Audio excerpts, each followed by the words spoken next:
Okay. All right. We're live. So, just doing a quick pre-show, make sure everything sounds okay. Hi. Okay. So Para is out there. Para can hear this. Para, you're my ears.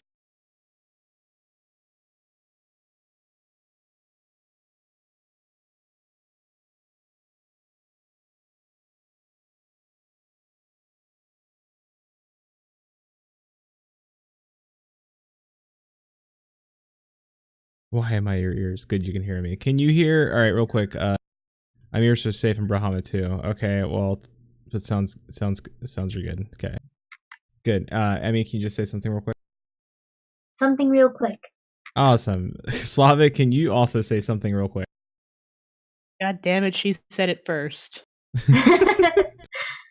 Fantastic. Fantastic. What? You gotta ask permission if you want to use my Miffy?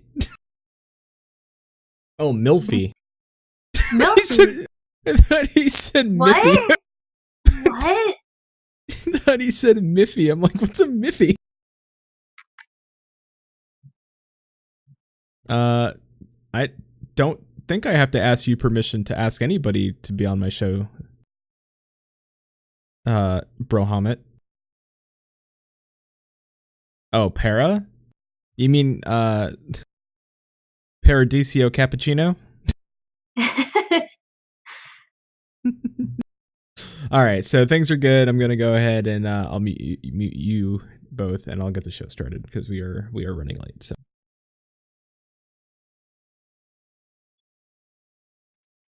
take a quick sip of coffee so I can do this properly. I wish I had coffee. Today is December 15th, 2017. This is episode 62 of Maelstrom Radio.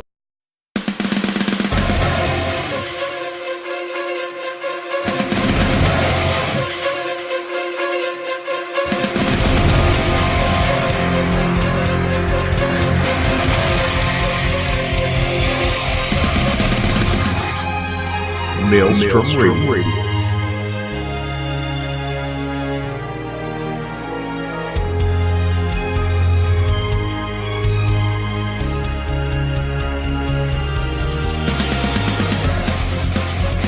With your hosts, Flatus and Shinder.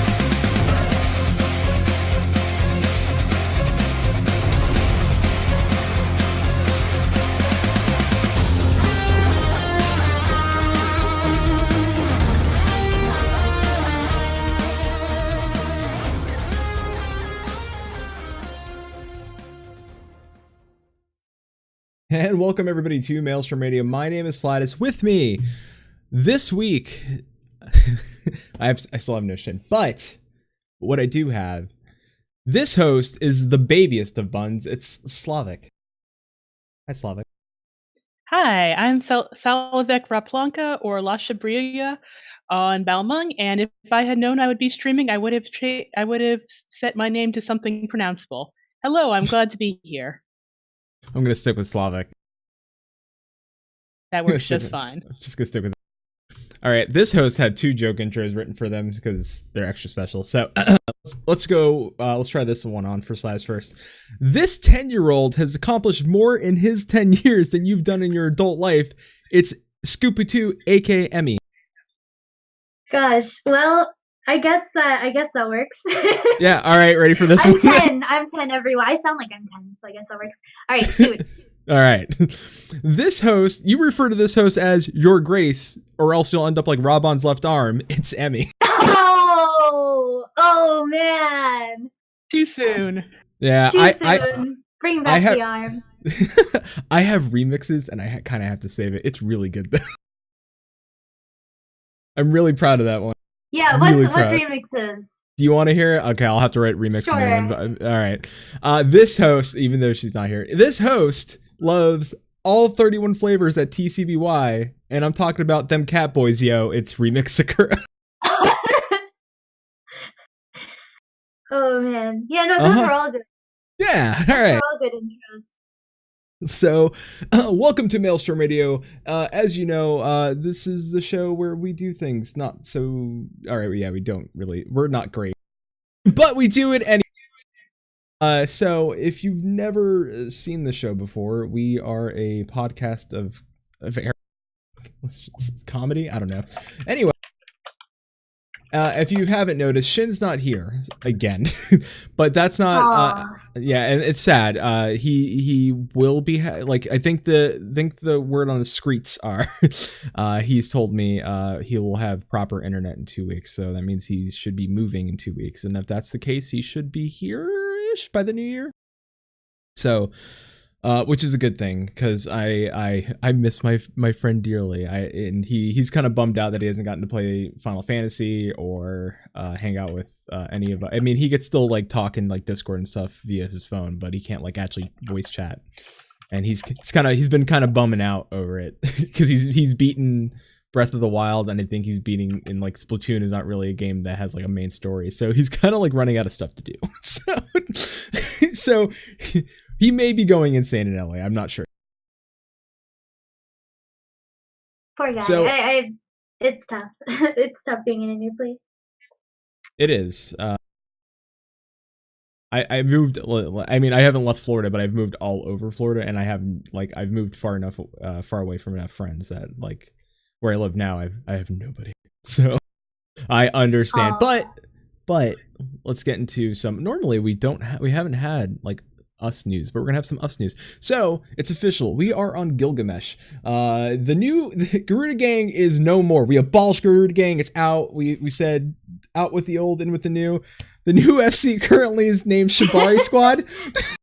Yeah, that's so. Come join Shibari Squad. Come join the ties that bind. Is that really your tagline? Yeah, no, it is. It is. Shin wasn't happy with the name choice. I don't know how long that will stay around, but yeah, if you're welcome to join us on the Aether side of things, and to my FC folks that moved with us, thank you so much. Spending $18 because you actually like us says a lot about me, I guess, and Shin and our character, and the fact that you like hanging around us. We appreciate you, and to everybody else that's joined the FC recently, we appreciate that. That's all, like, you know, we want it to be fun and hanging out. We know we're laid back. We're not like, you know, I'm a different type. Like my management skill pushes into my leadership skill, so you know. Thank you. We appreciate it. So if you want to come find us and join the FC and hang out with us, just go to Gilgamesh. You can go there now. It's open. And so there's going to be some new things to how we do the FC now. So, and some stuff we'll talk about today, which is RP. But it's going to be still raiding and PvP and hanging out and laughs, but there's going to be this new aspect where we'll introduce RP to it as well. If you haven't noticed, I'll be talking a little bit about that more today. But first, news. Duty commenced episode 19. Let's see, it's coming next week, December 20th. Are they giving away chairs again? I'll find out. I'm gonna see if they give away chairs again because I hope they do. Those chairs seem like they would be so nice to actually own. Although if I were to win those, because I'm moving within the next couple of weeks as well, it would be a little tough to deliver. But I hope they give away chairs because those chairs are cool. And the plushies that they gave away, was it plushies that they gave away? The hand. There's like a They plushie gave or away a some figure little or Taito something. figures, I like figures. Minion collection. Yeah. Right. Yeah, they And should give those away things more are of so those cute. too. They really are. They're awesome. I have a baby Bahamut and I love it. I have a fat cat. Thank you, Shin. Thank you for my baby Bahamut from Japan. I don't have any yet, but I keep on seeing that Garuda figure and pressing my face against the screen for a while. Oh, you I mean the Shiva figure? No, I mean the little Garuda Garuda figure. The Taito Garuda figure. Yeah, I don't actually like the Shiva sculpture that much. I mean, I really like the emote, but I don't really like the sculpture. Oh, I do like the sculpture. They announced that yesterday, I believe, during the live letter. During the live letter. I And guess so part it's of it is unveiled. like, hey, I'm going to have visitors in this house someday, and I'm going to have to explain this figure to them, and they're going to have to pretend to look interested. Because I spent $145 on this damn thing. You don't have to tell them that. You don't have to tell them that. And the people Yes, who but I'll do know. know that you paid, the people who do know that you paid $145 for an emote, you know, is it really going to, are they going to really judge you based on that? Because if they do, that's a little strange. Yeah, you know what? I messed. You know what? I have to apologize to Emmy and Slavic and the audience. I messed up the intro a little. I forgot to say that this is not Maelstrom Radio. This is Immortal Flames Radio. Heck yes! You finally did it! Welcome to the best GC. This is Immortal Flames Radio now. Oh god. That was loud that's for great. me. But So loud. Great. Oh god. It was loud, but it was great. Oh my god, I think I'm deaf a little. Holy crap. Thank you, Immortal Flames. Let me lower that a little bit. Jeez. It's like clear Immortal Flames has been waiting for this day. That's why it was played so loud. Yeah, they were like, it's a big release. You gotta burn it into your soul, man. Burn it into your soul. Big release. Immortal Flames were just like, finally, it's our time. Yes. Traitor. You spelled traitors wrong, Para. It's tratters? Trotters? Are you saying? Alright, trotter. I'll go with it. No, but still though, same, you know, different Grand Company. Same, you know. Get in touch with your wizard. That won't change. That won't change.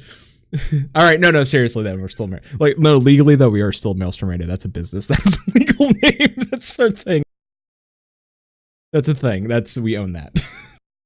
We can't change our copyrights and stuff. We can't. Anyway. Besides duty commence, Letter of the Russo Live was this morning. If you were crazy like myself, Emmy, a few of our friends, you stood up and watched it, and you learned some things. And one of those things you learned was we're getting.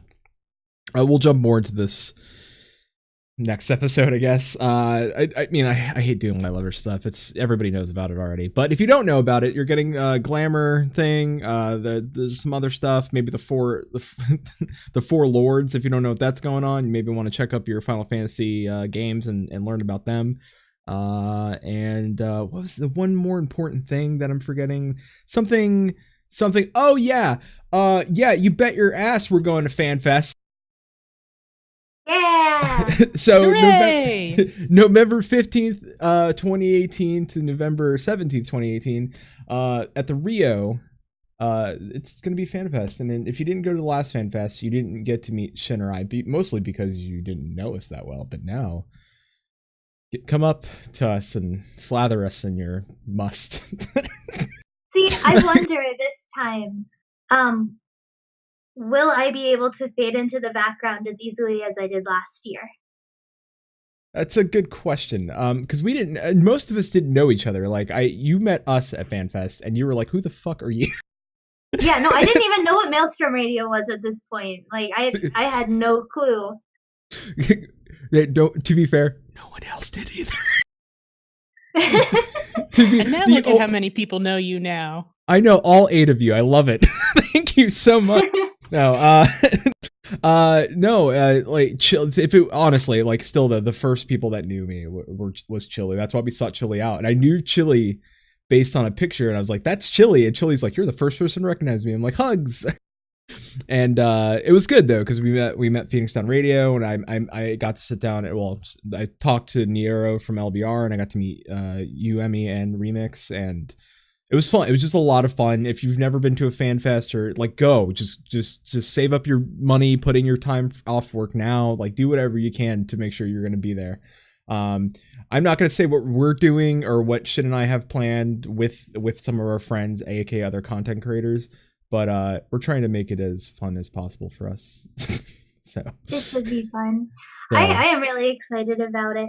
One thing that I didn't notice, because I went to sleep before FanFest was announced, not knowing that this would actually be announced during the live letter, it turns out that my waifu and his dad are in that announcement video. Like, right as they show when the dates are for North America, there they are, Hildy and Godbert, Yep. doing By the way, Flash Hildy. I do totally have pictures of both of them. Totally do. They're great though. They're They are. absolutely great. Yeah, they looked like they were having a great time and just looked really fun to me. Yeah. No, they were. I am trying, and I'll bet you it'll be pretty easy to try and convince his dad, who was going as the Godbert, to go to FanFest. Like, he doesn't play FF14 at all. He wanted to be with his son, and they had a lot of fun together, and so, Aw, that's adorable. yeah. But basically, my waifu's dad is Godbert. That's good. I guess my dad would be like chubby Robon. My dad wouldn't really correspond to any characters in here, I think. Fair enough. Maybe. Actually, you know what? What? My dad, in some ways, reminds me, and you're going to hate me for this, I think, and be like, Okay. what is your dad really like? He reminds me in some ways of a combination of Thornton and Lolorito, That's fantastic. but nice. Is that supposed to be a character endorsement? Because it really doesn't sound like one. My dad's an asshole. And let No, me but tell he you isn't. He isn't though. That's the thing. He isn't. There are just some aspects of him that like remind me of those two characters. And like if he were to see this, he would have no idea who those two are. But yeah, no, there's something about him, just the way that he acts, and like he's fairly conservative and religious, and so like part of it reminds me of Thornton, especially like trying to come across as benevolent. Wow. But then Lolorito really comes more into play with the dynamic of things between him and his friends. Although really one of his friends reminds me more of Lolorito than anybody. So maybe that would make him Teleggy, I'm not sure. We'll get back to that. Interesting. You think about it, you come back to me. Let me know. All right, so the Starlight Celebration has started, and if you've not gone and got your Starlight Bear, go do that. You get a big bear. Get a big brown bear. I love it. It flies. That's all you need to It's so know. good. The bear is great. It's so great. I'm so happy. So if you don't, What if really you makes, got, go ahead. Go. what really makes me happy is that it's been less than 20 hours since the event started, and somebody's already done a descending bear GIF. Fantastic. Great. Can't wait. Need more. More bear play. I honestly want more bears in this game, and not like attacking bears. Like we need more mounts that are bears. Like more bear minions, bear all the things. Bear of bad news. Let's make it happen. Also, I need to get you an Anna Bear. I need to get you an Anna Bear though. I want to get me another bear. Anyway, Starbright screenshot contest. So you should check out. Listen, this screenshot contest you'd probably want to enter. One, it's easy to take a screenshot. Two, let me tell you, the grand prize is not only a plush Fat Chocobo, it is a wintry Fat Chocobo. He's got a little Santa hat on and a little Oh my little. god. It's so cute. Adorable, it's what it is. You can also still win a Scarf of Wondrous Wit. You can wear an Araman choker, the Major Goer choker, the Bluebird earring, and of course the Noble Barding. But that one Fat Chocobo plush, though, that's the winner. Winner Chocobo. Someone stop me. Anyway, so yeah, that's it. I think that's all the news. There's nothing really anything else. I mean, yeah, the Legend Returns patch 4.18 kind of came out, but there's Rival Wing adjustments. Let's go to your Rival Wings. And if you're listen, if you want to play Rival Wings with myself, a certain Mr. Safe as Sephiroth, and the rest of Shibari Squad, come join us, and we'll teach you. We'll teach you how to be good at it. Except Brohamet. Brohamet's really bad and doesn't listen to anybody, so he can't play. He's not allowed. He's not allowed to join. He runs off. He starts looking at flowers. He doesn't pay attention to anything. He dies. We lose. We can't do that. So, yeah. So let's jump into why you're both here, which is for good reasons. So I'm gonna Slavik. I am going to start with Emmy, if that's okay. Just Sure, because that's fine. I'll just contribute when I feel the need to contribute, I guess. Sure. I got some underlying questions I think that need to be answered, because some people have heard Remix, have heard Emmy, and I said, hey, go listen to Musecast, and they know that you're an RP based podcast, but there's probably something like, there may be people that still have no idea, but we're gonna share with them a little bit. So how did Musecast start? How did that come about? Oh, goodness. Musecast, the first thing I remember of Musecast starting was Remix watching other Twitch streams, I believe it was. Just other content creators. And she got so worked up about the way that they treated like the NPCs and some of the lore, where it was very objective and a lot of the facts were being gotten wrong. And so I remember her talking, it was either on Discord or Skype. It was probably Discord at the time, honestly. She was talking on Discord about just things need to change. Like, I could do so much better. And at that point I said, well, you know what? If you want to make a podcast, I know audio, and I may not be the most lore savvy person ever, but I do like roleplay. And I am invested in a lot of different characters, especially involving Ul'dah. And so, thus Musecast 14 was born.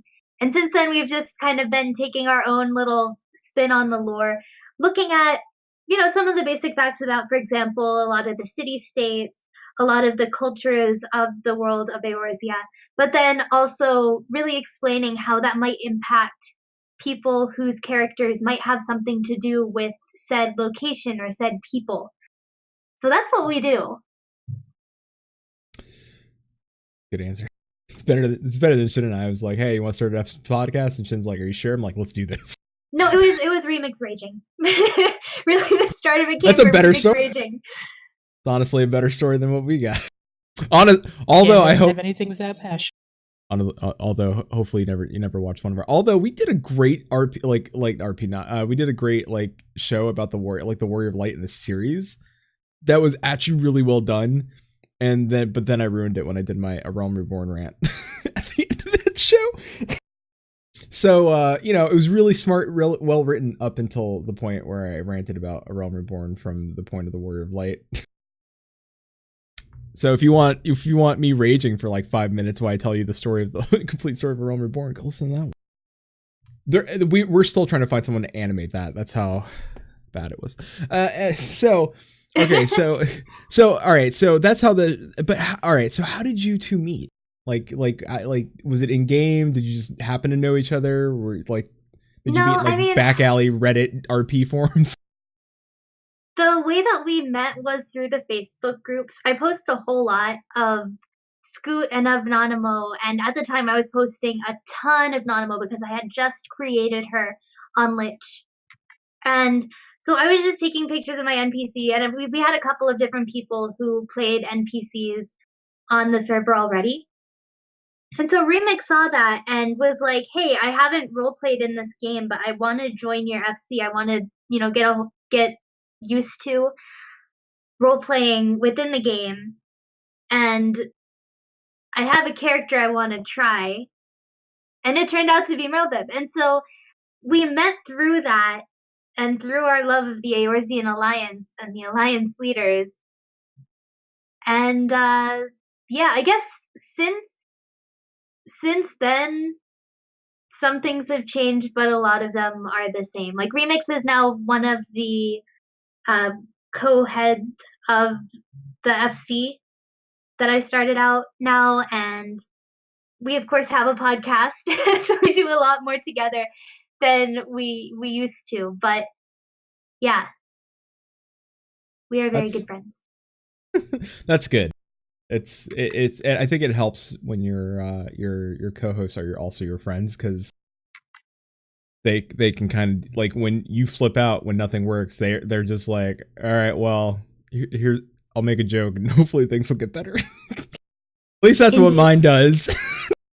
Because honestly, I've heard this from Remix that it's very much it's a friendship, but it's also very much like your sisters, and I share that sentiment with Shin. Like, Shin and I are best friends, but we're brothers. Like, you know, we do the show together, but like we very much we influence each other in better ways. Like, I'm better off doing the show with him than anyone else, because his comedy, his intelligence, his ability to break down this game and other games, compared to my having played multiple MMOs and being able to judge and break down, and my openness on the mic versus his, it plays well off each other. And I think, having listened to your show, I can see that, like, not the same aspects, but like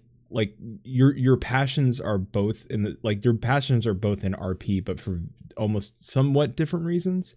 But you're both very passionate in both very different ways, and your show is phenomenal. Like, it's way better than ours any day of the week. Oh no, you guys have a great show.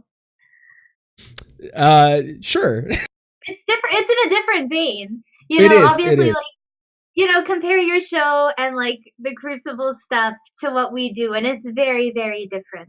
Yeah, and we're known as like more of the civil content creators of the bunch, even though a lot of the time, like, we shit post outside of our own show, outside of our own Discord. But you know, overall, I think Remix and I complement one another well, and we've gotten that kind of from the start, even vocally. Like, one of the first comments that we had is, it's very easy to tell who is who, which is nice.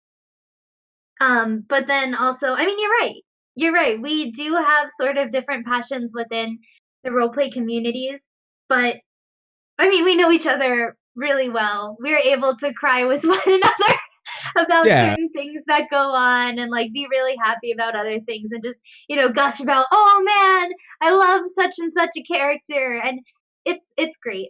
I could not ask for a better co-host, even if she is right now streaming Fight Night at the moment. And as soon as we're done with the show, Fight Night's still going on. I am going to ask everybody to raid Fight Night, raid the Musecast channel, and but not yet. Well, here first, then Fight Night, and then if you're on Gilgamesh, go log in and go check out Fight Night. Go RP, go punch somebody. Maybe. Yeah. Or be a bystander and like maybe take side bets on people. Like, be like, listen, I got 20 on the noise. Well, I think all the people who are actually fighting had to sign up for it, but you can always come in and, you know, just watch. Take bets. Yeah, you can take bets. Yeah, take bets. Yeah, be a bookie. Like, who's got 20 on this guy? That'd be great. I should go make a character named Sleazy P. Martini and show up and be like, hey, I'm the bookie. That is a great name. Thank you. I agree. You're well. Thank you. I appreciate it. So listen, I'm learning so much. All right. So that's a little bit about Musecast. I'm sure I don't want to like make everything about Musecast just yet. When I do have both you and Remix on, we'll dive more into Musecast and that show and everything. But all right, so Slavic, who is you and who's your father and who does he work for? It's like, seriously, like I know my father's so big and he can beat up all your fathers. Oh shit. My dad works at Nintendo. So I met you through the Crucible, and But I know, like, ever since like we did our Stage Reborn show and everything that happened with the Stage Reborn, like one of the first things you ever said to me is like, if you ever need me to talk about RP or do anything, I like, it's my passion, and I do this because of certain reasons to help me be social and all this stuff. And I think that's super important because when I started, listen, and if you don't know, I did my very first RP. I was terrified the whole time that I'm like, I'm going to fuck this up completely, like the whole time. And and like the whole time I was in Discord with one of our friends, and I was just like I'm screwing this up. He's like, no, you're doing great. He's like, you're talking more than I am. I'm like, am I over talking? So, you know, talking about getting like for me, and I want to see like if Slavic agrees with this, but like when you first started, was it very much like, did you want to get out of your comfort zone from in a different part of gaming, or was RP something you've always done? In Final Fantasy XIV, it's something I've always done. I came into it as a role player, but on the other hand, it's also a way to sort of explore things that you wouldn't necessarily explore in the story itself. Like my character is a merchant. She is not a warrior of light. She's not super gifted. She once blew up a dye merchant stand trying to practice a fire spell. So, and it's sort of another way of looking at the game. And not only that, it helps me personally because I have a lot of issues with anxiety, and it's hard for me to leave my comfort zone. But with role playing, not only do you get so many opportunities, but you also meet so many people like the Crucible and Maelstrom Radio. Like, I wouldn't have had the courage to be here if I hadn't started out with role playing. Aw. I'm glad you said yes. I was like, I think I have a backup. Let me see. Let me see if I can get Slavic. It was such a long shot. I didn't think you would have said yes. I honestly didn't think, because it is hard to say like, would you be on mic and be willing to like do a live show? And people are like, no. No, I've heard your show, not at all. Maybe because I've heard your show, I feel like the stakes are that much smaller. Okay. Sorry, that might have been mean. No, I agree. That's fine. Shin would have said, no, that's true. That's fact. That's actually factual. No, yeah, I mean, I agree. Like, how we even met, like, the Crucible was through Twitter, and how that even started is that they were RPing on Twitter as the Crucible, and they would attack us as Maelstrom Radio, being like, or like, these guys are just the Maelstrom. And I was like, I don't think they think we know what we're talking about. It's like, I'm like, Shin's like, do we fight back? I was like, all right, I guess we do. So we started, like, that's how we met them. We started fighting back, and then we just became friends. Amazing. Yeah, well, it really our friendship solidified after Mother's Day, when we did your mama, like, Final Fantasy 14 your mama joke edition back and forth with each other. And that got so many retweets from everyone. Like, everybody was like, this is the best thing on Mother's Day I've ever seen. And it was like, thanks, guys.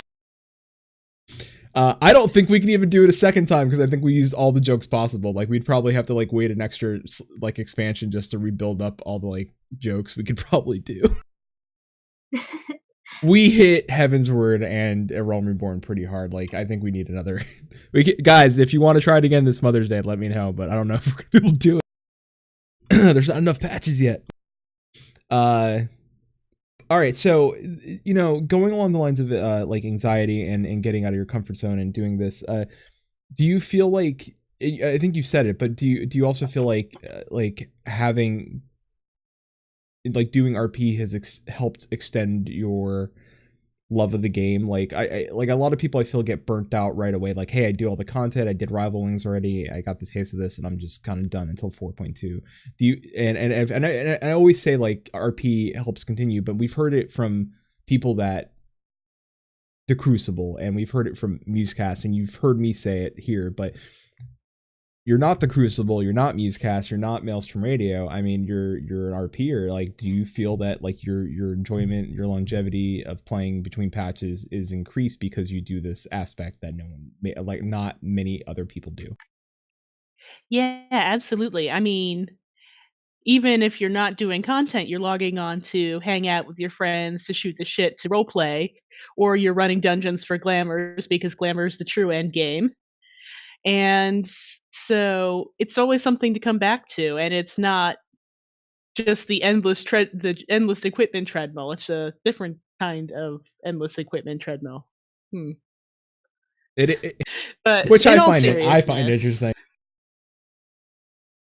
because I don't think I would run the older content for gear, but then I started thinking like I would now, like now that, especially since I'm getting that glamour thing for 4.2 where I can like have 200 extra slots for like equipment, and I'm like, all right, cool, I'll glamour now. But then I started thinking about like, well, would Robon wear this outfit? He seems like he'd be like more loose fitting clothing and like drapes of some sort, like very Middle Eastern. And I'm like trying to look at gear, and I'm like, what is happening to myself?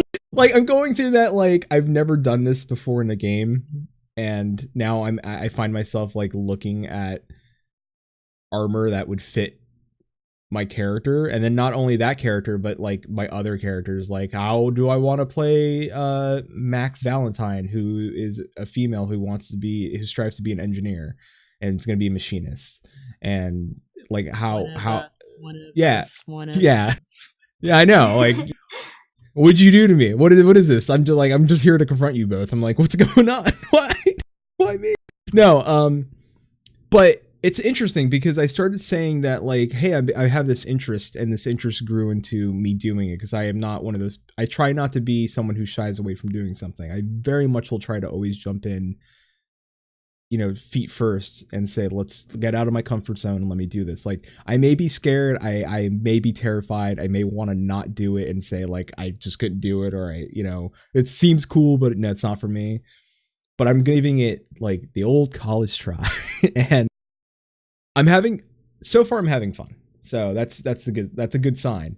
And it's cool because I think me saying, hey, I'm on Gilgamesh, I'm doing this thing, got other people to start, like, people I didn't think would start, but say, hey, I think I'm gonna make an RP character. I was like, because Flatus made art, I'm gonna go. I'm like, yo, like, Musecast has been doing this show about like, hey, you should RP like for like a year now. Like, yeah, it's been about a year. Like, like don't listen to me. I mean, I'm glad like people are like saying, hey, Flatus is like not. I don't know if it's because it's like this jerk on the internet is saying, hey, go RP. Like I just want to make that clear. Like, there have been people out like Slavic and like the Musecast and like the Crucible have been saying for years now, like, hey, you should try RP. And I don't think people have given them the time of day. And I don't know if it is. I think I heard this before. Like, I was trying to fix my computer issues. But I remember you saying, like, do you think like a lot of the content creators are talking about RP currently because of Kotaku? I want to point out that I talked about Kotaku specifically, but then I wanted to talk about RP and not just because of Kotaku. I think it is something that is worth sharing. I will gladly talk about it in the future. I have already told Remix and Emmy that like whenever they want on the show, and the same for the Crucible, whenever they want on the show to talk about RP or whatever either of you want to talk about, either groups, like, you're welcome to be here, and you Slavic as well. You're welcome to come and talk about RP, like, especially if it's a big event, like something that you want to say, like, hey, like, there's this big event and like why it's important, or even story, like, because where I think, and as I learned, the Crucible does a lot of, I'm talking with my hands a lot, so I think I do, but the Crucible does a lot of RP based on like their multiple characters, like the Way Sisters and Jiraku Drake and their various others. Like they have the difference between like their silly characters and their serious characters, where there's you on the flip side, you have you Emmy, who plays not only Scoopatoot, which the best 10-year-old Lala hero in the world, also Nanamo, which is very interesting to me because that is an NPC, that is something that is written into the lore of the game, and how the lore could affect your character. It's super interesting to me that like you have to, like you said something to me last night, like, hey, don't engage past a certain point because you are an NPC or you're an RPing an NPC. You're an NPC, and like you sort of need to have a benign presence within the world because you never know what is going to happen. That and what you do affects how other people can see your character. So if you go around as Raoban and you're shouting like, I don't know, you're shouting like profanities or something, or you're talking about like all sorts of other things, like you're trolling, like people are going to not take the main scenario seriously, but then they also may develop negative feelings for that character that they might not have had before. But when you were talking about how people wanted to make characters, yeah, because you had made characters, I think one thing about it, and the reason why Musecast doing this for so long and the Crucible doing stuff for so long, like, doesn't seem to have had as much of an effect, at least more recently, is because I think a lot of people initially see roleplay as like being done by a certain type of person. I was looking at the live letter last night, and as soon as roleplay was mentioned regarding the UI overhaul for Perform, the dev said it'll be useful for role players too. And immediately you just see this flood of delete Balmung, because it's a certain type of person. But once you have a friend who is role playing and you see the type of character that they're role playing, things could change. You know this person beforehand. You know that they're a good person, and they probably are not. Maybe they do, but they probably are not engaging in the type of roleplay that you think that they are. And so I think that helps people get more into roleplay and be more willing to try it out, even if they don't like it. They'll just be like, I want to play with friends. Like, that's why a lot of people join the game in the first place. I want to play with friends, and they will just naturally try to go toward whatever their friends are doing at the time. So, it follows. You have a friend that role plays, you might want to role play with them too. Yeah. That's a good way of putting it. And the way I see it, and I am on Balmung, delete Balmung, but but I think it's really interesting how we as a community are sort of pointed as the sort of this boogeyman, even if we're not, mostly because we're all too lame to be a boogeyman. But I guess where I'm going with this is that Balmung is a place where not everybody RPs, but there's a lot more interplay between like the raiding groups and the role-playing groups and the casual groups, and I'm glad to see that spread to other servers. I'm glad to see that too. I really liked how interactive roleplay has become within Balmung. How like a lot of aspects of things that you would not normally link toward roleplay just has roleplay incorporated into it in some way or another. And I like it. I mean, if you don't want to roleplay, you don't have to on Balmung. It's not like you are obligated to. So the stereotype of people who play on Balmung, I mean, yeah, sometimes that may be the case, but for the most part, like, Balmung's great. Balmung is a good server. And full of wonderful people. Indeed. I will say this, as I've learned more, and I've always gone to bat for all the RP community as best as I could, even before like we had the ASR episode, like having talked to the Crucible, having talked to Remix, like, and Remix is super passionate about how people treat the RP community, and even they trash it. Yeah, and like I'm starting to realize that, like, lately, all right, my name is not this anymore on a certain server, but my name on the server was for a while on the Crucible server was Sir Flatus the Potato Shielder, because I was defending Lalafels on a Facebook group, and I was saying, like, why do people hate this race? Or like, we're just gonna eat them, they're pointless. I was like, no, they're like, They're fine. There's the small race. That's okay. And then people like found every reason to give me shit about like defending Lalafels, and I start to realize like Be a Lala yourself. All the Lala haters, be a Lala yourself. yeah, they got mad ups. I'm sorry. When I jump on a Lala, I'm like, dude, like that's a 6-foot leap. What's going? Like their like legs are like frog legs. There's no way. Like they have to be spring loaded. It's like all kinetic. And and you know, and I've been, and I will say this, and I, you know, like as someone who still gets bullied on the internet, which I hate to say is still true, but I do. You know, I've been, I want to say a few months ago, someone I knew from a different community said, "Hey, I know why you don't want to hang out with, like, come meet us for a meetup." And it's most of the time it's just I just can't afford it. It's a bad time of year, whatever the case is. It's like, not that I want to go do a meetup with anybody.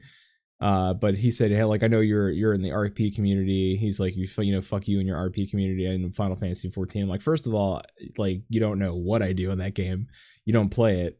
Second of all, like I'm like, what gives you the right to talk about like any part of any community like that? Like, and he doesn't even play Final Fantasy. He just wanted to shit on me and shit on the RP community. And so I want you to know, like it is such a stigma to RP in any video game. Like it happens. I don't know if it happens less in Warcraft because having come from WoW, everybody knew about like the Goldshire Inn, which is kind of like the what, you know, I don't want to say The like, quicksand. the quicksand on Balmung, yeah, the quicksand. But at the same time, people still gave RP people shit. Like, hey, they RP, they're fucking, like, screw them. But, you know, having learned, like, and which I don't get, like, when people played EverQuest, people became bards and went to towns. Like, they had, like they never played the raids. They became bards and would actually, because bards could play music in game or read poetry and stuff. Like, I mean, they would type it out and macro it out. And what they would do is they, like, I remember, like, there was somebody that had somebody I know, I think he's supposed to be on our show, maybe in the new year. He's a dev for a very popular MMO. I won't, listen, I'm just going to say very popular and MMO. You can put 2 and 2 together and figure out which one it is. and you know, I believe he was in in a guild that was just called, like, the Traveling Bards. And there were, like, 7 or 8 bards that would travel to each, like, city in EverQuest and like play music and read poetry. Well, now we know. Like that's a thing, yeah. But that was a thing. Like that was a true thing that happened, and people loved it. Like I remember like hearing when I was doing the Evercast show, people would talk about so much RP stuff in EverQuest that I was like, all right, well that's like that. Like to me, like that was such a shocking thing to hear that. Because coming from like a WoW background where it's like raiding was the number one thing you did in Warcraft or PvP, and like you gave 2 shits about RP in that game, the people cared more about like telling a story, grouping with friends, and making these cool like did you hear about these heroes that killed the god and stuff like that, and they would make songs about it in game. And that's crazy to me. And like now people are like getting instruments in this game and now creating music, and maybe even creating their own music, can now start doing like actual bard stuff. Like I would be interesting to hear people create their own songs with lyrics macroed out, and so you can kind of read like poetry, like or like tavern music, for example.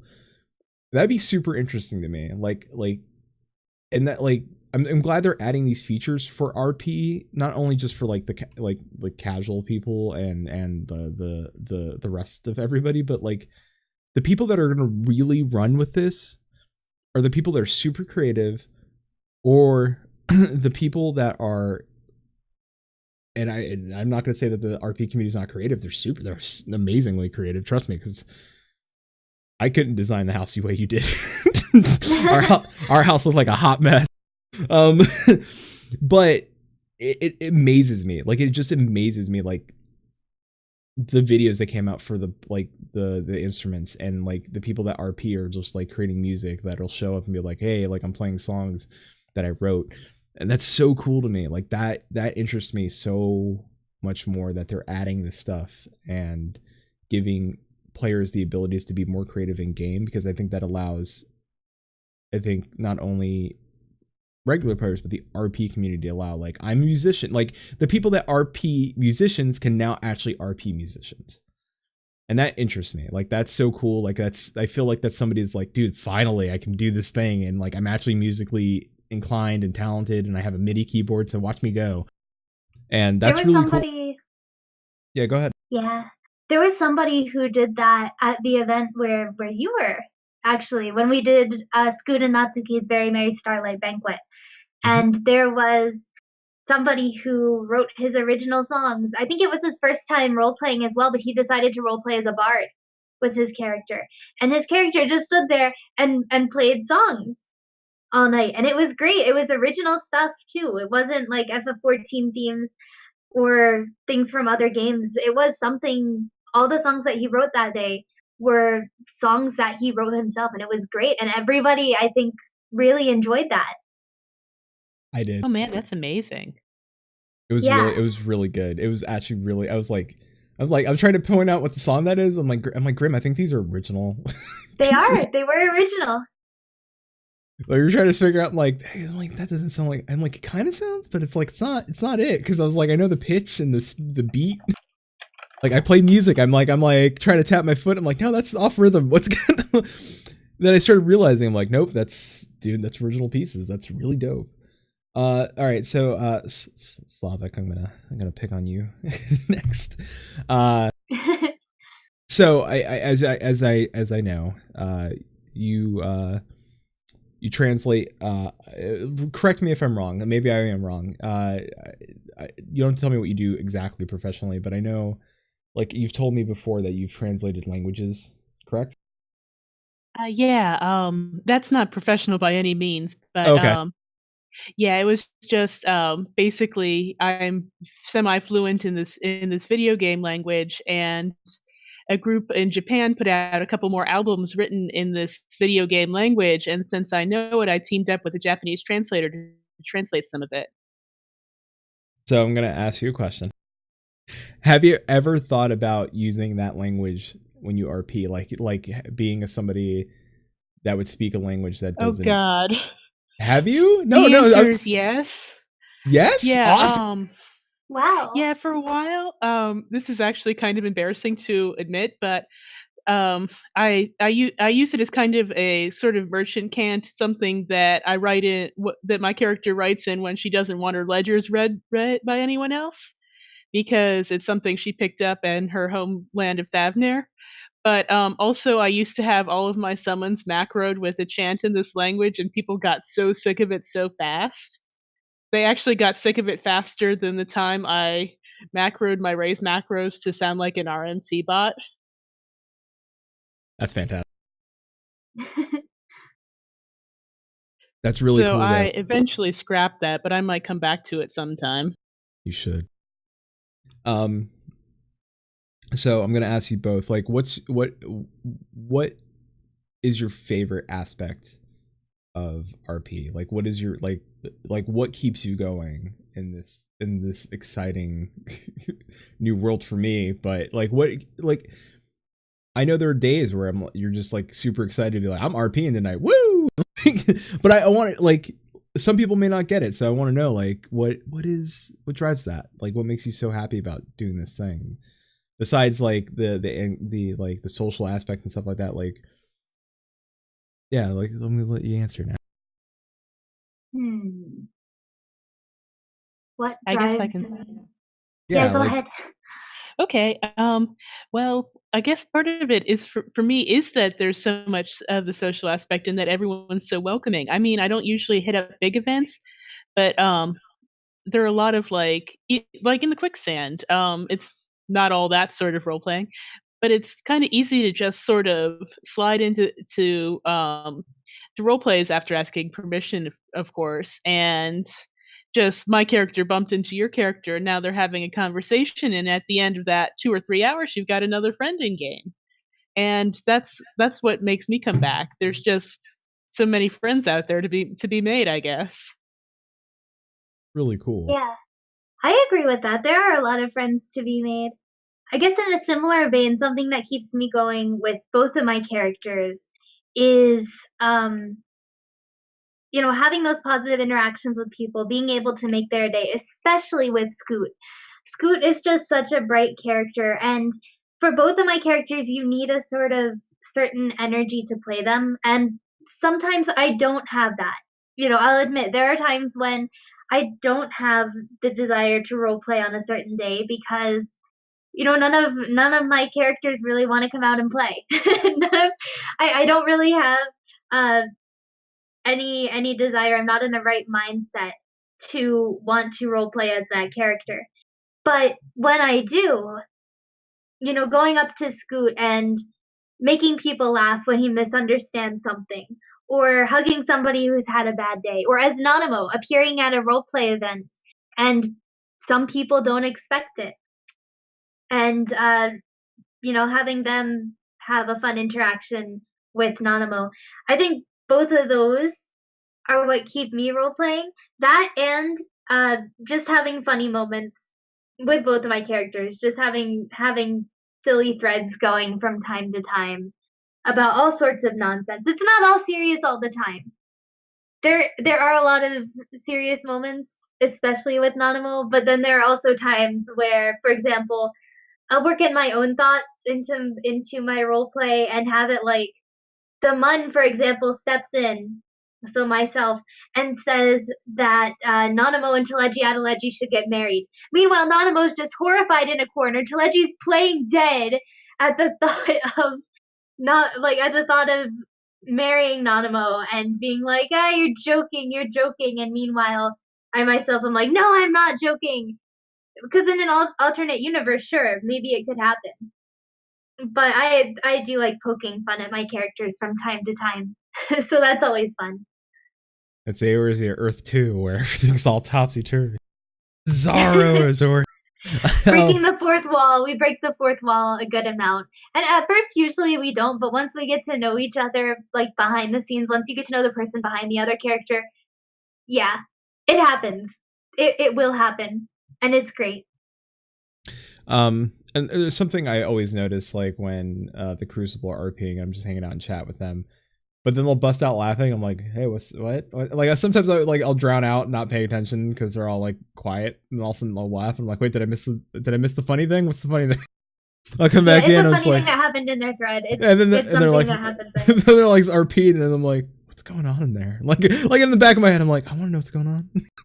Just tell me the thing. Or like talking about possibilities. There was one time when I forget who it was, but they're just like, such and such could strip right now, and it would be great.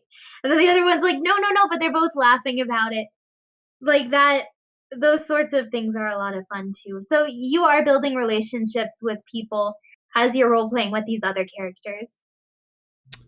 I can see that. I think last night I had 2 people add me as a friend on Raban, and just because I think they were talking to you about like us like sitting next to each other, and it was just like, that's sweet, like that's cool. And then like they added me, they're like, hey, Raban. I was like, cool. But then during like the Christmas event, they're like, I want to braid Raban's hair, and I just mentioned, I'm like, no, Nanamo does that. And they were like, holy shit, he's here. And then at that point, they got into the whole like Raban, Nanamo hamster eating a banana, such and such. Yeah. And it was at that point when I said, okay, no more shouting. No more using shout chat at this point. Yeah, because it's no Gilgamesh. More. Like, Gilgamesh is kind of known as being a shitposting server. So trying to do anything serious in shout chat is inevitably going to end in failure. Yeah, well, I will say this: if it's known as the shitposting server, they have yet to meet us in Maelstrom Radio and the Crucible. They have no idea what shitposting is yet. I agree with that. they are in for a rude awakening. Hey Digi, or Digtaka, what's going on, man?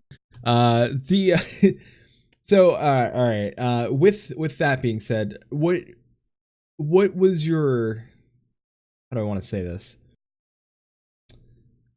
What has kept you, like, is there anything that's kept you from like a role play, like a character that you'd want to role play but you haven't done it, or maybe a storyline, or a has there been like anything that maybe like or a thread of roleplay that you're like backed away from because it was like not going where it wanted, or a character Not that so like go ahead. Not so much with like threads that I've backed away from because it went somewhere that I didn't want it to go. But there have been times when I'll talk to a roleplay partner and we'll be like, oh, wouldn't it be great if we did such and such a thread?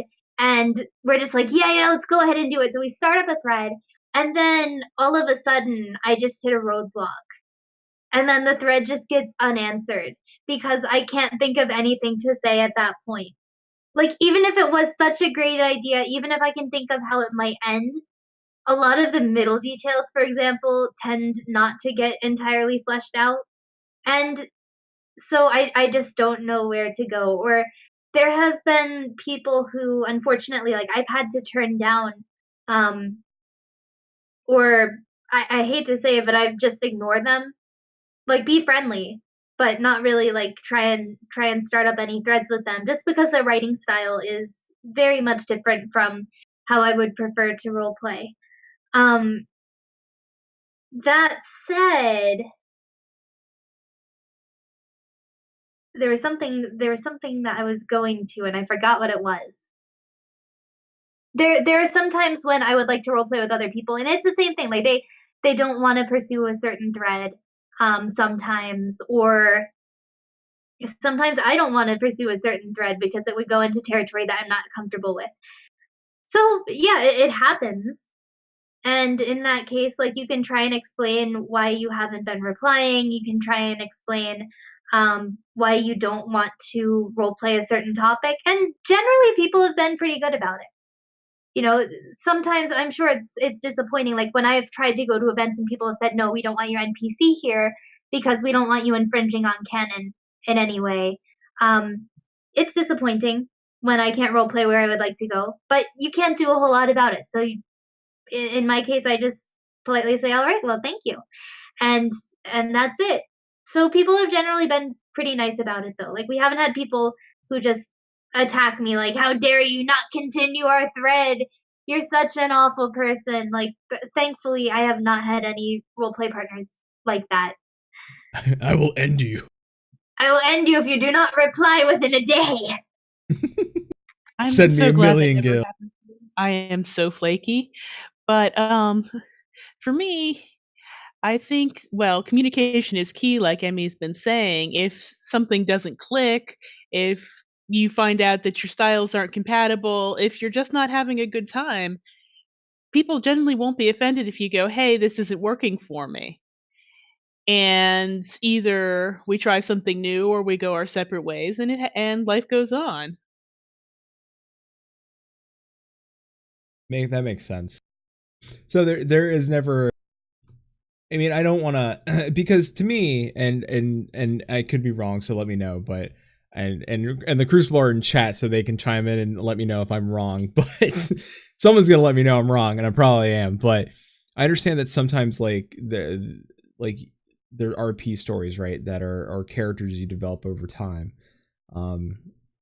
And something may happen in game, or somebody doesn't play anymore, or things happen, and if that's the case, I mean, do those characters become useless? Like I've heard Safe and Brohamid say that can happen, where you develop a character, like an original character, and develop original storylines based around this character, and then all of a sudden things happen in game, people stop playing, whatever the case is, or things fall apart in game and whatever, and like all of a sudden it's like, well, now what? Like, can that happen? I think it could. I've had, thankfully, with like Scoot, a lot of the people who are super important to his story, and really there's only one person who's important to his story, has not left the game. But I imagine, like, for example, if Allie were to stop playing, Scoot wouldn't have a wife anymore. And Allie is one of the people who, like, Scoot has promised to protect no matter what. So it could happen. Or, for example, with Nanamo, I know you're already familiar with it. Maybe everybody else is not. But 4.1 happened, and I kind of broke. 4.1 happened, and I broke. And my character kind of broke, too. And I got super mad at my character, and I did not want to touch her. If something happened like that and I were not able to, if I didn't take the initiative to try and reason out, okay, why did my character do what she did, even if I don't agree with it? It can happen. Yeah, Ali in the chat is saying Emmy shut down for about a day or two. I shut down for a while, but I did not touch Nanamo for a couple of weeks. I mean, just so people know, I was aware of that, so that's not news to me. I mean, because I know Emmy, but I was aware of that, and I don't think I understand now, and I don't think I understood at the time why or how it affected you, or even Remix. Like, both of you were deeply affected by what happened. We were affected, but Remix, I think, acknowledges that she was not as deeply affected as I was, because with her, it's like, okay, so we can still continue the ship that we had going between Nanamo and Raban. Like, that's the thing. But on the other hand, like, for me, it's one of the most central characters to Nanamo's plotline has now left. And in my case, that affected me on a personal level because of things that I have done in the past. So it took me a long, long time to try and get Nanamo back to actually interacting with people. And if something were to happen similar to Scoot, like, you could probably try and take the story in a different direction, but if you built the entire story and the entire character around one person, if you have character traits that were built around a certain individual, for example, it's really, really going to be tough to revise your character and to sort of change things if need be to fix it. Like, that might just draw you completely away from the character if central aspects of your character are now gone. So it can happen, but I've gotten over it. I've been able to adapt to it, but other characters, other situations could be different. Can I say, you had said something that probably, I don't know how to say this, and I know Safe's probably gonna have like the biggest, like, we got him, we finally got him. And so having, and I have it next to me right here, like, right, like, I just gotta easily, that's how close it is to me, this lovely lore book. That's how I keep it that close to me now. Having consistently, I try to keep reading and rereading Raban, right? Like his section and what he is and who he is, and going back and reading things online and learning. I do find that there is a lot about Raban that I connect with on, like, my personal life. There's things that he has done that I did in my personal life. Now, at the same time, I'm supposed to be RPing Xenos. Now, there is a reason I haven't touched Xenos, because there is a part of Xenos that is true to me as well, but not the part that a lot of people think. Like, it's let's take that step back. Like, not like I'm going to murder everybody. That's not. Thanks for letting us know. Yeah, it's not that part. It's not that part. It's the like, clearly, like, Xenos never had a lot of friends, right? Like that's a big, like, that's, you could tell, like, that's the thing. Like, he grew up, he's a very lonely person, and that's the part that affects me. And I don't think I could play Xenos really well, but I don't know how that would affect my personal life. Where Raban is who I believe I am now. Like, I and not anything new to the show. You like Xenos as a professional. Where like, and it's not anything that we haven't talked about the show on the show before, but everyone's aware, like, our audience is aware that Shin and I are open about like mental disorders and all that stuff. Like, we've like my depression and Shin's depression, like, we've all talked about that, so it's not anything new. But like, I go to therapy, and I believe that who Raban is I'm closer to that now, like, as a person, like, where I've grown up, like, all the work I've put into myself over the years, like, I'm closer to Raban. Like, I'm closer to caring and wanting to protect and do the right thing and in justice and honor. Like, I try to be a good person, like, as best as I can. I'm not perfect every day, but I try to do that. And like, I like the fact that I get to play Raban because I know what he's about. Like, I absolutely know what he's about. Like, even watching now, having gone back, and like, I did watch 4.1, the ending again, and I get it. Like, I get it now. like I didn't really get it before. Like what you were like, I understood that you were deeply affected, but now I get why. So I mean, I have to say, high Sorry, five go and ahead. solidarity, homie. if you have to say something, go ahead because I can wait. I said no. okay, well, I'll make it quick. I have to say that this is all really interesting to me because I don't play a canon character, and I will probably never play a character who isn't Lasha because I'm really bad about leveling alts, and not only that, I am invested in the story, and just hearing about how people are using these NPC characters to connect with themselves in a way is really interesting to me. Yeah, when you select an NPC character, I think the longer I've played Nanamo, the more I think like when you pick a character, even if you kind of pick it at random, you sort of subconsciously pick somebody who has certain aspects of yourself, or at least the longer that you play, the more you'll find certain aspects of yourself in that character and in your interpretation of that character. And so in the case of 4.1, I saw like one of my biggest flaws from a while ago and something that I still kind of struggle with today, of pushing people away very easily, of sort of coming to these ultimata at times, and be like, you do this, there's no other way that this can end, making it seem like you have a choice, but then not at the same time, like sort of still pushing. And so, I saw that and I saw Nanamo do this and I broke. It hit too close to home and it just only emphasized what I saw as Nanamo's character flaws. Now, I know other people saw that scenario and thought, no, that was a good way for Nanamo to do it. She gave him a choice and stuff. But the way that we interpret our NPC characters, even if we are too invested in them, because, I mean, let's face it, Remix and I we admit we are. We are very much invested, more than your average person, in our Eorzean Alliance characters. We really are. But yeah, I mean, we kind of grow into our characters as we grow them. I hope that makes sense. I think that's a very good way of putting it. And even with OCs, even if you pick a character who is absolutely like you initially make them and it seems like there's nothing that is similar to you, there probably is something somewhere that is still you, even if there is a disconnect. Because the big thing about RP is there is a disconnect between yourself and the character. But when you play the character, I mean, there's still like a connection as far as between you and the character, but like, how do I put it? It's really strange. There's not a connection in how they act, but there is a connection that will affect you.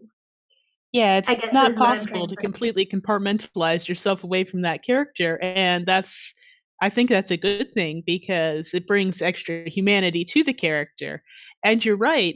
When I started playing Lasha, I basically had one goal in mind, and that was what would all of this slaying God bullshit look like to somebody who was a foreigner, who was not special, did not have the echo, was not blessed, but comes to this land of godslayers and lunatics and sees and on the tail end of the calamity and sees all this unfolding in front of her. Was somebody going to react like? What will that person be? And I think to a certain degree I've accomplished that, but also she's sort of grown from me and my feelings as well. Yeah. All right, so not that that's a secret, like, but Shin and I have played D&D, and not like lately, but we have, and we will, safe whenever you're ready. We got dice, but like my character, I don't think I've ever talked about my character Born Copperbottom, who was my dwarf warrior cleric or dwarf battle. Well, he's a cleric, but he's not like he's got a hammer we'll use. But he also good for heals and bringing back the dead, so that's always good. So no Perry, you can't take Copper Bottom. I originally when I because in D&D, like they're all original characters. Very rare do you get to play, like, not that it's impossible, like there are characters, like main characters, like, there are D&D characters, right? There are like famous characters, and people have played them before, and it's a thing you can do. But sometimes they're kind of OP, so you try not to play them often. So you try to always do the OC route. And at the time, when Born was created, because it's been years now, it's been early 20s, like late teens, maybe. Like, it's a character that I've had for years and years and years. They're very different. Like since 3.5, I moved him over to Pathfinder, moved him back over to 4th edition. Now he's on 5th. Like he's grown as a character, but originally I was going through a really bad time in my life, and when I developed him, he went through a really bad time in his life, and that's how he became a cleric, is because he was drinking himself into a world depression, and instead he became a cleric of one of the churches, and the gods have changed a little, so he's now under a new god. But still, like, I made this character, and that character helped me, like, grow. Like, I had ways of, like, using that character to express some of my what was going on in my head and going on in my times and stuff like that. Like, I would get that out through that character. And very much, like, still to this day, like, I love that I have Born. Like, Born's great. And Born, oddly enough, reminds me a lot about Raubahn again. Like, it's so, like, and it's weird that I connect him to these characters. I'm like, these are things that I've, like, I start to notice more about, like, how and why I may have picked certain characters, and, like, why I may develop, like, all right, so, like, my original character, I have, like, a couple now. I don't ask why, but I made a crap ton of characters on Gilgamesh. I don't know which ones I'll actually play, but the one I'm interested in, my original character, Maxine Valentine, or Max for short. I just like the idea that I made one very pretty here. She's like a certain friend of ours that may show up in chat sometimes. She's not here tonight, but Ockmorn came up to my character. It's like, she's very pretty. I was like, thank you. I did a good job.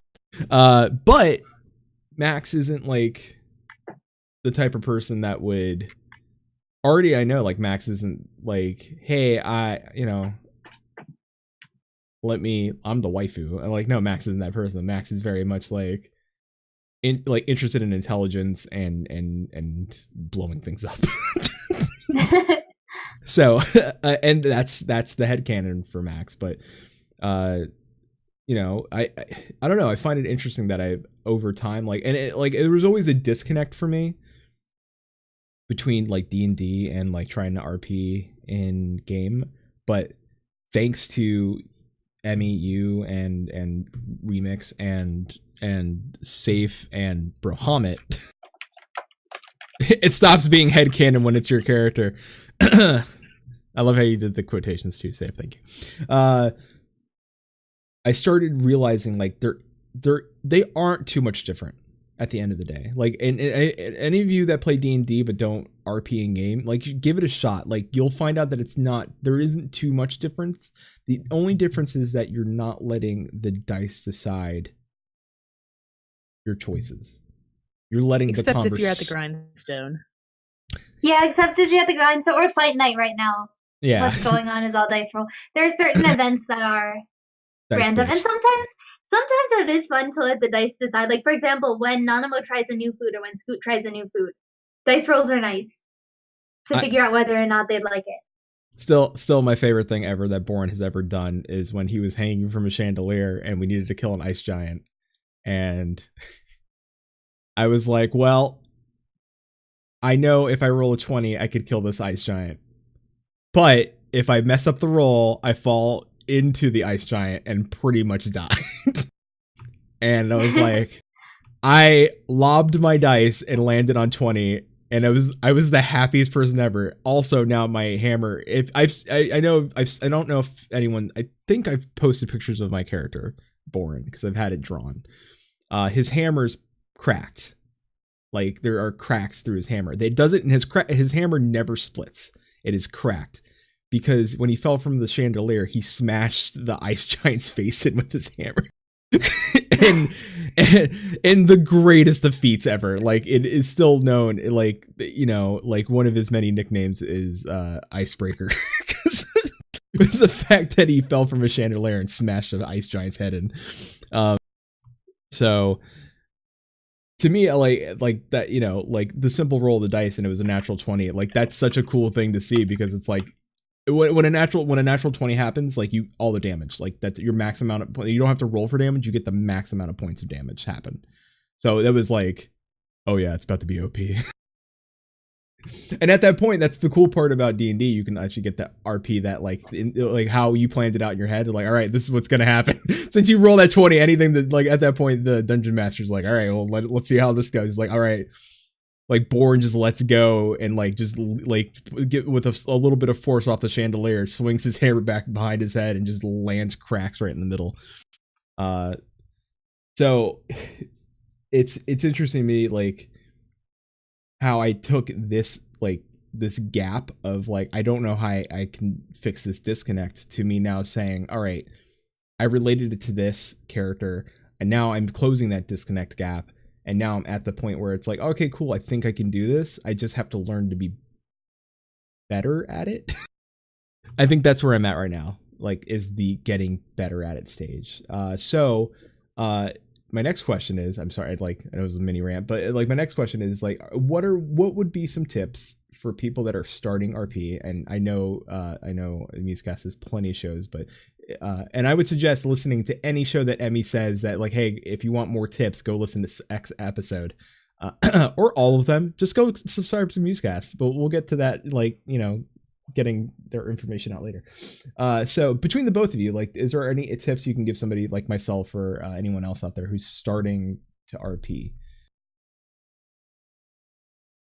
Why don't you start, Emmy? Okay, I would say the best thing that you can possibly do is go ahead and take initiative. That first roleplay is going to be the most intimidating experience you will ever have, especially if you are on a big server like Gilgamesh or Balmung. Sometimes the chats can go by super quickly and you won't be able to keep track. I see Flatus going me right now on the stream. Yeah, so yeah, go take initiative, take that first step. Even if you don't have your character entirely fleshed out yet, sometimes the best things that you can do is just make things up on the fly based on what's happening around you and just incorporate that into your character. One of the best resources I can say as far as our own podcast episodes would be go check out episode 1 and episode 2, which are both intro to roleplay episodes. I believe, actually, no, episode 1 was just a really long one. So just watch Intro to Roleplay, which is our first ever episode of Musecast. Gives you a good introduction as to what roleplay is.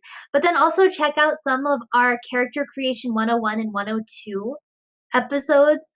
We had those a little bit more recently, but we took one of Remix's friends who had sort of created a little bit about his character, and we just threw him into roleplay. Like, we talked a little bit about character development, we talked a bit about backstory, but then we moved into just getting him into roleplay events and trying things out, you know? So I would say just the hardest thing that you will have to do is get started. But once you have that first thread going, once you start making friendships with other people, and it may take time, things get a whole lot easier from there. The more you do it, the easier it is. And on that note, something that really helps me and really helped me when I was getting started, remember that no matter who you're interacting with, there's an actual person on the other side of that character, and they're probably just as nervous and just as grasping at straws as you are. Very So true. it's okay if you don't have, like, this is what my character would do in this situation 100% of the time, because nobody ever has that. Just do what comes naturally, and eventually you'll have a character that you like and identify with, and then you'll know what that character does.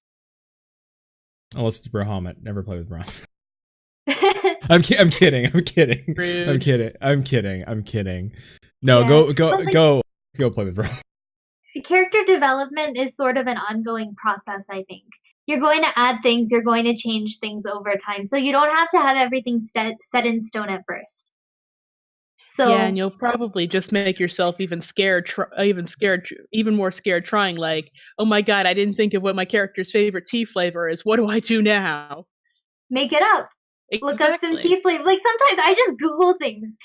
If for example I want a certain word for Nanamo, but I don't exactly know what it is, I will pause whatever I'm writing and I'll go and look up whatever I'm looking for. Or if there's some part of Udon culture, I spend a good amount of time just looking around for things that I think could apply to Nanamo. And it takes time. You know, you aren't going to have all the answers at first. I would suggest reading the lore book instead of playing NPC. just. Oh, also, I would recommend if you start out, don't play an NPC. Because NPCs Yeah, are so tough. They're so tough. And people expect NPCs to behave a different way. And if you are not used to trying to get into somebody's head to know the speaking style, like it's going to be tough. But I started out really actively role playing with an NPC. It's possible to do it, but I wouldn't recommend it. I would say start out with an OC because you get a little Yeah. bit more freedom with that. I have to say, I am very, very impressed by all these people. Like, there's got to be so much scrutiny that comes with playing an NPC, and that's just all the amount of work that people put into it and their dedication. It's just really amazing to me. I mean, don't look at me. I'm just. I mean, if you want my reasoning behind, like, on top of, like, why I did it, one, I like a challenge. Like, I'm very much a challenge. Like, a lot of people said maybe don't start with thing. I'm like, no, screw it. Let's just see it. Let's jump in. Let me see how I can. Like, I'd rather I'm gonna fuck it up bad, or I'm gonna, you know, grab my bootstraps, pull up, and be like, all right, I'm gonna learn this and do it right. I mean, you have a way to go, and I have a way to go. Even with Nanamo, like people say, I love the way that you role play Nanamo. I think it's Nanamo talking. Meanwhile, I'm looking at Nanamo and I'm looking at the dialogue that she has, and I'm like, I need to fix her speaking pattern so much. So maybe we're our own worst critics, but I think it takes a little bit more work researching things with NPCs. I will also say that learning and going back and watching like videos of like Raban, there is a big change in how he handles his speaking in between 2.0 and to 3.0 because voice actors and whatnot, like he's very much like a different. Oh, I was like, ooh, this is like very like gruff in like 2.0 and very like almost stiff in his voice. But then he was like, I don't know, like something had changed. It was like, all right, well, I feel like the voice direction changed. The way that they wrote characters didn't seem to change a whole lot, but even with a change of voice, like you need to get that internalized, like how does he speak? Mm-hmm. How do you think he would speak? Like in my case, I don't think that Nanamo sounds anything like her voice actors in 2.0, 3.0, 4.0. I've never internalized that, but that's why I use like her actual her dialogue that isn't voiced for the most part in writing her. I mean, not to go off on like a complete like NPC's tangent, but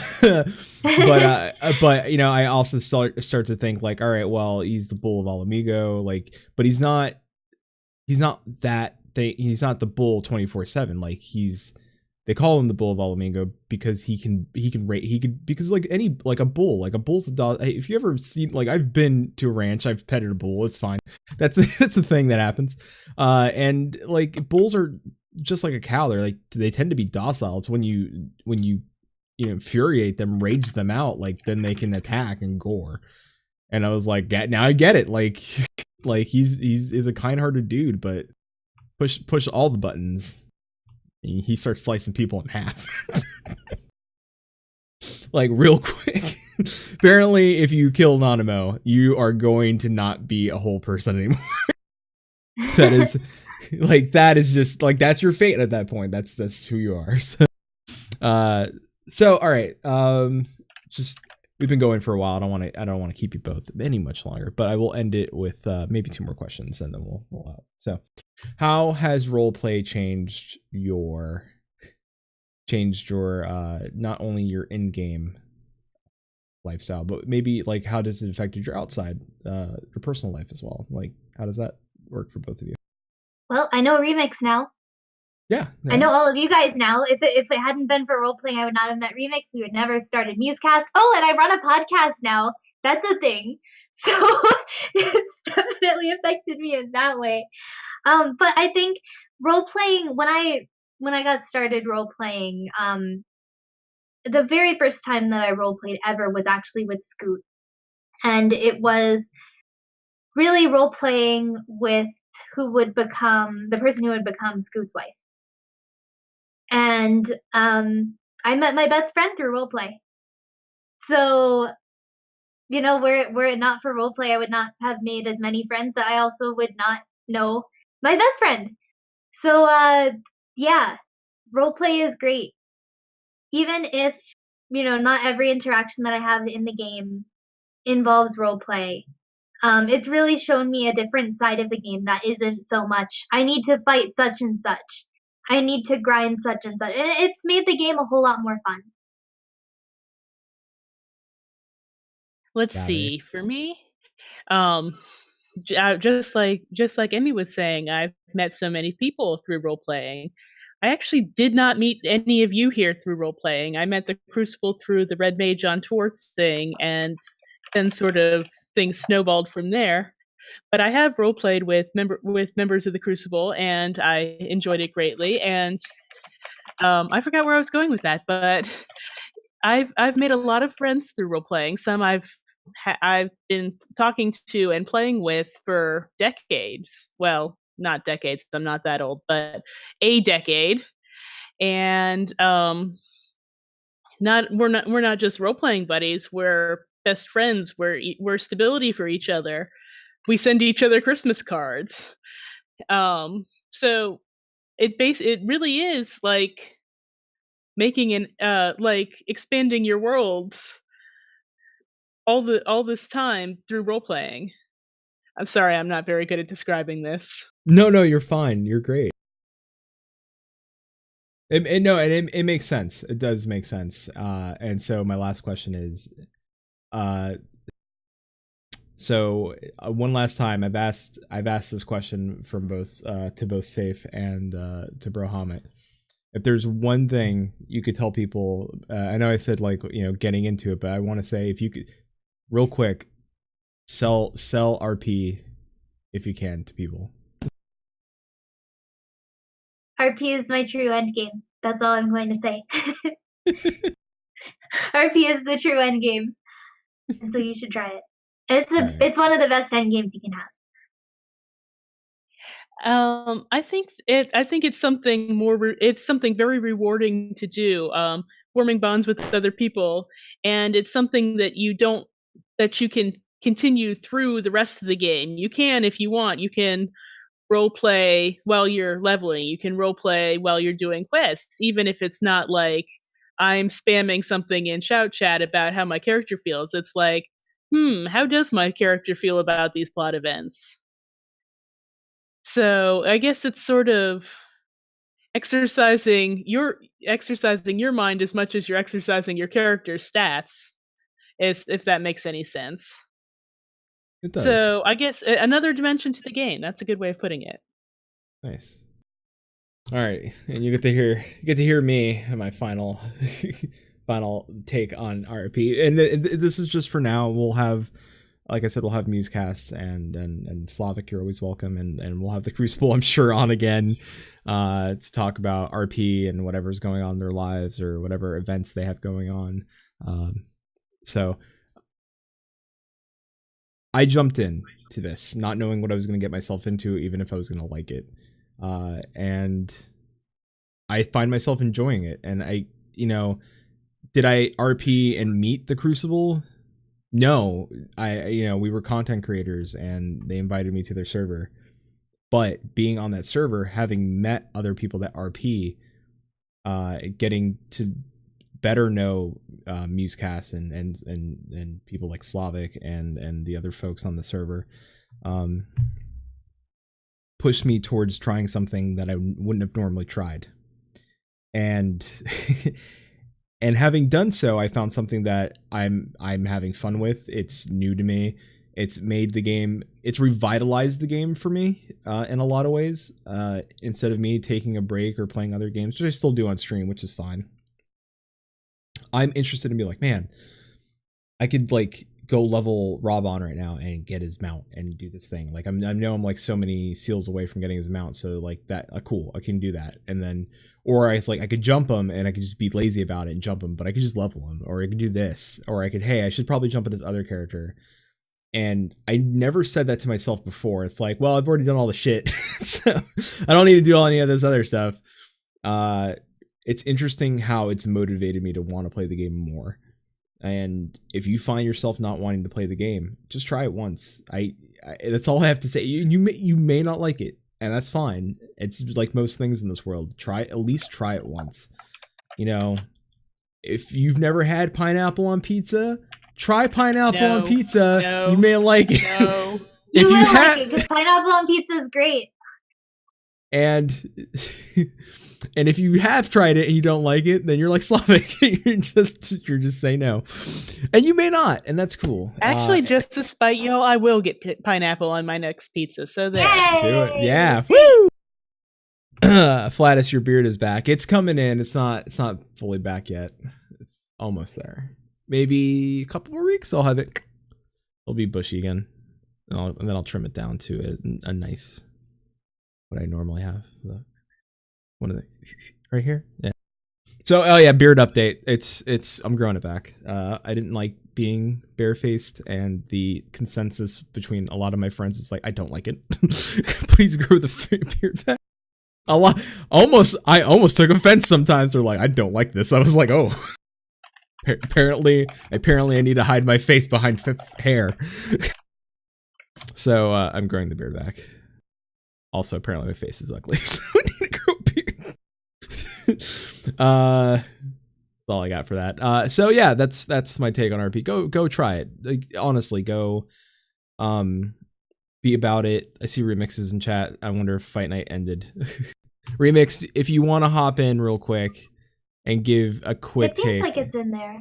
It seems like Fight Night's still going on. Oh, okay. It's Remix, because I see Remixing in our chat, so it's weird. Remix is lurking. It's okay. Look, I'm lurk. Your face is an uggo, bro. Thanks. Your face is an uggo. Thanks, babe. Your face is an uggo. So and also to share the sentiment of meeting new people, like you'll meet a lot of new people and people want to be your friend. It's interesting to me that people on I've posted pictures of Rob on Facebook group and people wanted to add me as a friend, and I'm not used to that. Like I'm very like I don't normally tell people I tell certain people my real name because I trust them, and it takes a lot for me to be like, this is my name. And because I am one of those people that feel like your name's important, like having like your name's an important thing, and like letting somebody know you're like, this is my online persona, but you get to know this is my name, and this is cool. You can know that. And some people just choose to still call me Flatus, and that's cool. Like I get it. But like if I tell you my name, I trust you a whole hell of a lot. Like that is a thing. So it's interesting that I accepted this people. I'm like, all right, well, this is. I guess I'm gonna have to accept this now, but it is interesting. It is very much an interesting aspect to it all. Like you start playing an NPC or you start RPing an NPC and you realize people are passionate about this game and that character, and you start playing it, and you know, I was like, I almost feel like I don't want to let myself down. I don't want to let other people down, and now I don't want to let any of these people down. I'm gonna be the best Robon with both arms. And so you know, if you're on Gilgamesh, you see Robon running around, just wave hi. I have both arms. I'll show you my two arms emote. It's pretty funny. And the 2 arms macro is great. I agree. Yeah, it's pretty good. It's pretty good. So is the RP discussion done? It's never going to be over. I think as long as there's contention in the community between the RP community and everyone else, as long as people still give them shit, I think we'll always have this discussion. I don't think it's not going to be every week. You know, Shin and I, not that we wouldn't have this conversation every week, but I think we've done 4 shows on it now, and I think, you know, we'll do next week. What are you doing this week? Next week, I think I don't have enough time to do what I wanted to do. I just don't have enough time to do it. I will try to do a choose your own adventure for Starlight. I may invite everybody on for a end of the year show. And when I mean everybody, I mean the Crucible. I think Emmy, you're out of town, but Remix, you're welcome. Remix, if you're lurking, you hear this. Remix, you're absolutely welcome to come on. And anyone else who has been on Chili probably. And so tomorrow night I am on. I will be on Moo Go Around Live. I will be there with Chili and Paul Metal, and I will also be there with Klaus and She Heals I Tank for their end of the year show. And so that is going to be an interesting show. So I would suggest if you're around, you'll see us tweet it out. Go check that out. It'll probably be funny. It's probably going to be way too many people on the show, but that's fine because it's the end of the year, and you know, it should be hanging out with fun friends and doing stupid things on a show. I want to thank both Emmy and Slavic for coming on and discussing RP. I hope you saw what Safe and Broham said, that anybody can RP very differently from each other. It's not like it's this massive like blanket of like everybody does it the same. It's not that. And I hope I've shed, I really honestly at the end of the day, that I hope I try to shed some light on the RP community that wasn't what Kotaku shed light on. Not that doesn't exist. I think anybody from both sides would say that it's there, but it's not the biggest part.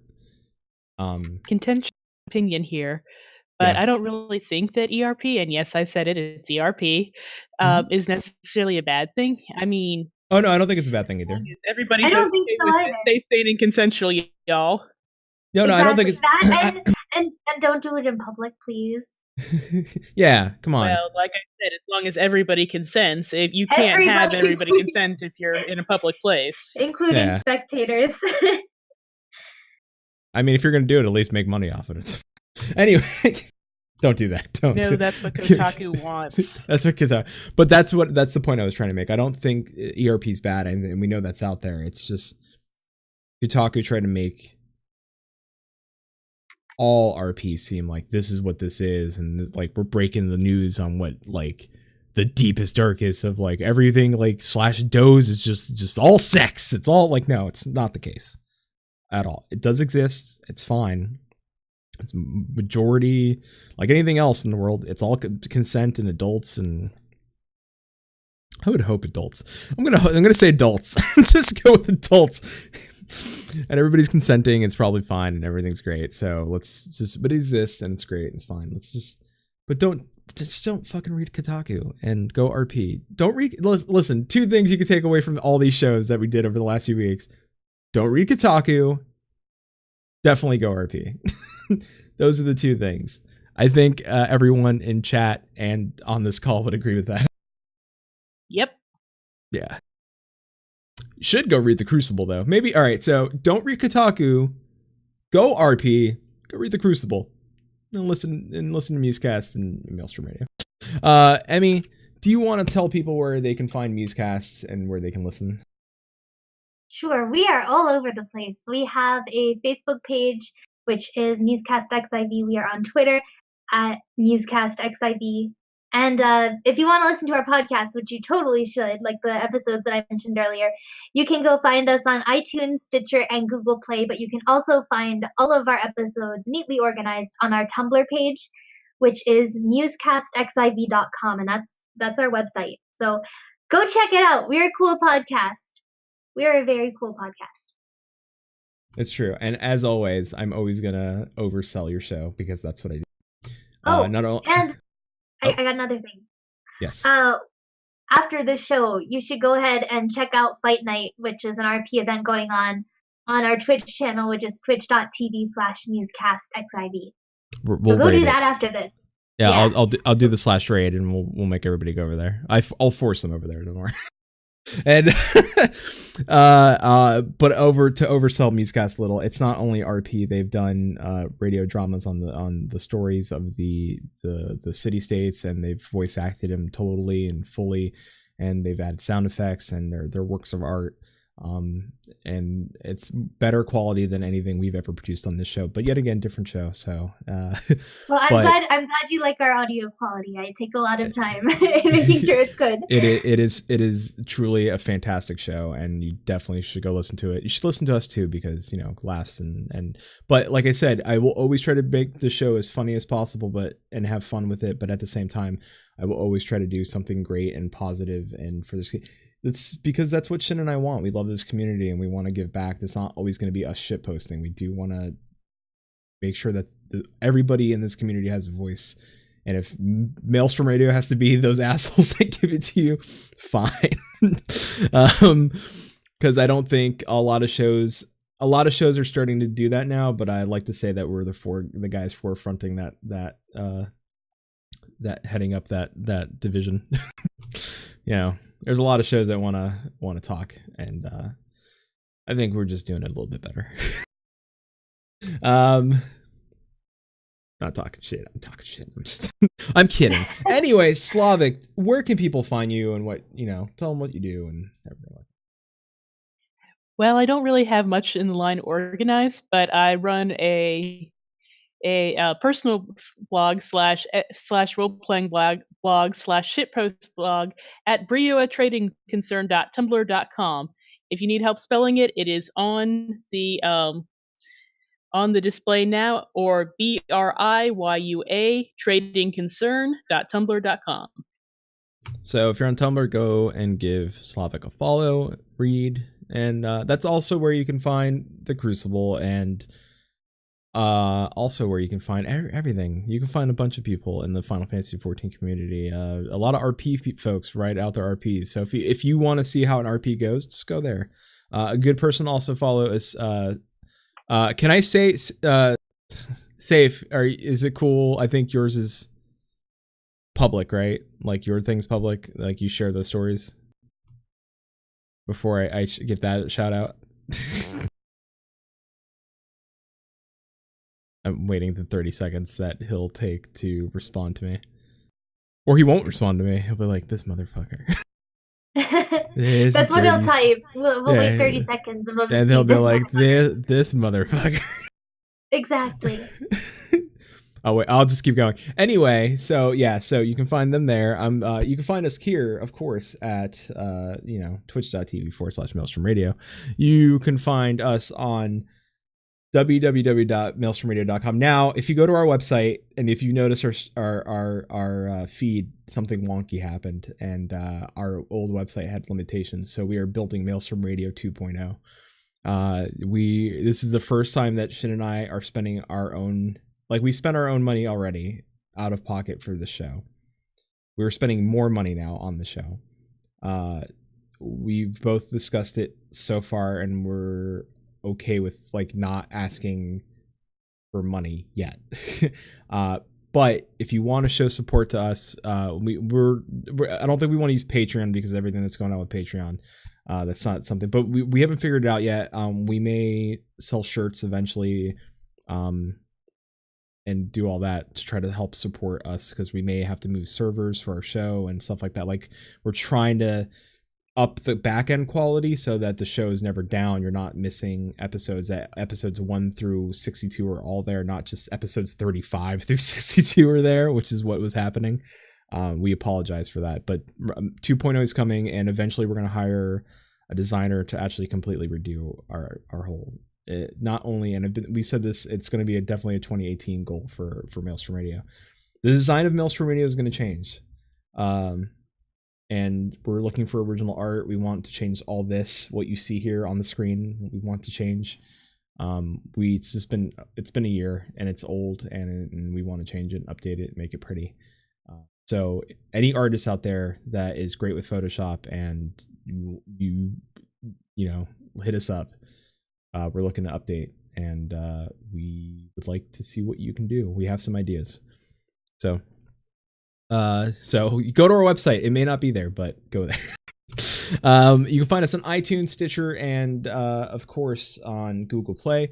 I'm still looking into. I still haven't found it, but I'm sure I will figure out how to get us on Spotify. We will be on Spotify. We will do this. I will make it happen. And we're on Facebook at facebook.com/Maelstrom Radio. And we're on Twitter at Maelstrom_radio. Also, like I said earlier, the name of the FC Garuda Gang is no longer currently. It is now Shibari Squad.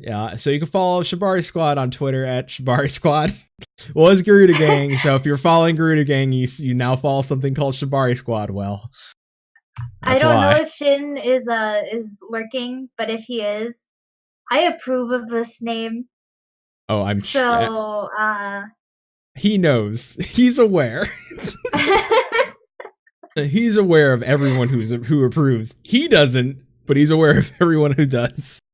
So if you haven't made a character on Gilgamesh, or if you're if you want to hang out with us, just make a character in Gilgamesh. Just come hang out with us. Even if you don't want to RP, if you just want to hang out, run dungeons, raids, and stuff like that, or PvP. Come out. It's a good time. Or if you just want to make a character and then maybe try some RP with us, I'd be down. Figure it out. Make it happen. Maybe you'll be in a safer environment knowing that it's like, I trust these nerds. So we go there. That could happen. With that being said, Emmy, Slavic, do you want to say goodbyes, and do you have anything left to say? Thank you very much for having me. I had a surprisingly good time. Yes, thank you. Thank you for letting us be on the show. It was a lot of fun. Thank you. Shout out to Ali, who I believe is watching / listening to this right now. Your waifu is best waifu. And oh, you know what? I forgot to mention that I've got a personal Tumblr that you can follow, which is Sultana-Dreaming, and that's just a roleplay account for Nanamo. So if you want to roleplay with Nanamo there, you can always do that, no matter what server you happen to play on. And yeah, thank you once again. You're very welcome. Oh yeah, one last shout out to the Crucible, because this is all their fault. It's true. But we want to thank Aquamorn for. But even though it's their fault, we still want to thank Aquamorn. Thank you, Aquamorn, for making the Crucible and letting it be their fault. Yeah. That's how this works. Yeah, we're such shitlords. I want to thank you both. Slavic, thank you so much for doing the show. I'm glad you had fun. I thank you for not judging me for not having show notes. I hope you trusted my ability to run the show and ask questions and drive the conversation forward. And Emmy, thank you so much. I'm glad. I know you like to be prepared for shows. I'm glad you trusted me enough to know that I was able to do this, hopefully. Yeah, I mean, I know how you run the shows. It was a little bit different for me, but I hope it turned out nicely. It did. Shin usually does show notes, and there's a reason why, but he knows that if I can do, like, if he knows that I can run a conversation if I know where my, like, the thought process is going, I have the ability to do that. It's a weird thing. I just who I am as a person. Strategy, I guess. I don't know. Anyway, thank you so much for both joining me. I'm going to go ahead and mute you now, so if you want to say goodbye to chat, you can. Goodbye, chat. Goodbye, chat. All right, I'm going to go ahead and mute you, and I'm going to do one of these. And as always, I am going to do boop and a boop. Oh, I did boop. Booped it. All right, there we go. And